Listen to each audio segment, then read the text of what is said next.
Let's jump right into this explainer. Today, we're stripping away the comfortable illusions of programming to look at the raw, unvarnished truth of your CPU. If you've ever felt like your code runs in this beautifully structured universe, well, get ready to take the red pill. Because what if for, while, and if don't actually exist? As programmers, we use these keywords every single day, right? They're the absolute bedrock of how we built logic. But the shocking reality is that your hardware, the literal silicon spinning away inside your machine, has absolutely no idea what they mean. Down at the bare metal, these high-level constructs are really just ghosts. Before they ever hit the processor, the compiler completely erases them. It turns them into scattered light particles that just dissolve away into nothing. So if your computer doesn't actually know what an if statement is, how on earth is it making decisions? Well, that brings us to the program counter and how it's just moving down the line. To understand what the CPU is actually doing, we have to revisit the absolute heartbeat of execution, the program counter, or PC.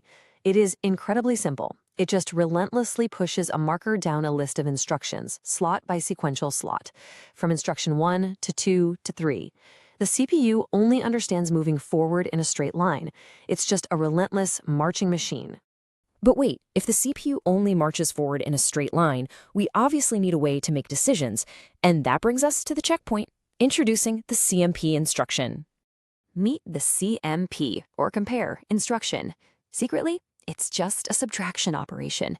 It takes two values, let's call them A and B, and literally collides them together like a spark to see what the mathematical difference is. But, unlike normal subtraction, it completely throws away the answer. It doesn't overwrite your variables at all. It just wants to see the resulting sparks from that collision. And depending on the result of that secret subtraction, the processor triggers specific hardware flags in what's called the E-flags register. Think of these as tiny physical switches inside the CPU. If the subtraction results in exactly 0, boom, it flips the 0 flag, or ZF, to 1, meaning the two values were perfectly equal. If it's an unsigned comparison and the math requires a borrow, it flips the carry flag, meaning value A is less than value B. For signed numbers, it might flip the sign flag if the result is negative. The CPU is literally just blindly setting these flags based on basic math. Once those flags are set, we can finally break the sequential rules. Let's look at the forward jump and how we simulate the if statement. Normally, you have that rigid sequential march, but a conditional jump acts exactly like your high-level if statement. It checks those E flags we just talked about, and if the condition is met, it physically arcs over a chunk of machine code. It lands perfectly on a new instruction slot down the line, totally leaving the skipped code in the dark. It's essentially an assembly-level go-to, and honestly, jumping around is the only way to actually get things done down here. And we have a whole arsenal of these jump instructions waiting to read those E flags. For instance, JE, or jump if equal, specifically looks for that 0 flag. If the flags tell us the numbers are signed, we might use JL for jump if less. Unsigned, we use JB for jump if below. And if we don't care about the flags at all, we just use JMP, an unconditional jump that always forces the program counter to a new destination label. No questions asked. So, if a forward jump is the secret identity of an if statement, how do we handle the backward jump to simulate a loop? I mean, how do we simulate a loop without the CPU actually knowing what a loop is? Well, we just use a curved glowing arrow of logic to jump backward. We execute our instructions, compare our values, and if the condition is still true, we sweep the program counter up to an earlier memory label and run the exact same instructions all over again. The crucial part here is how we actually manage the counting. In assembly, we usually set a register, like ECX, to our starting number. Down at the bottom of the loop, we use a command like DEC to decrement, or decrease that counter by 1. That single operation updates the E flags. Then we immediately follow it with JNZ, jump if not 0. As long as our counter hasn't hit 0, the CPU rewinds time and sends the program counter back to the start label. It is just an endless cycle of decrement and jump until the count finally runs out. Now that we have all the mechanical pieces, it's time for translating the illusion and looking at real code side by side. Think about your elegant, comfortable if block. If x is greater than 5, print big. But contrast that with what the hardware actually gets.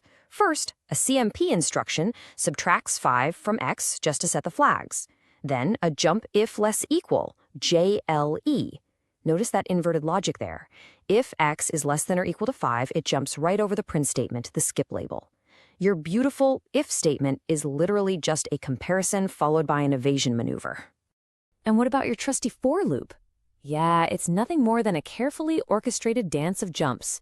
In assembly, we have a start label. We compare I to 10. If I is greater than or equal to 10, we jump away to the end label. That's our exit condition. If not, we do the work, increment I, and hit an unconditional JMP instruction that hurls us right back to the top. People sometimes playfully call this C++, writing complex code using nothing but basic arithmetic and go-to statements, because ultimately, that is all your CPU is capable of doing. When you pull back the curtain on the entire architecture, you're left with this one stark, beautiful realization. There is no loop.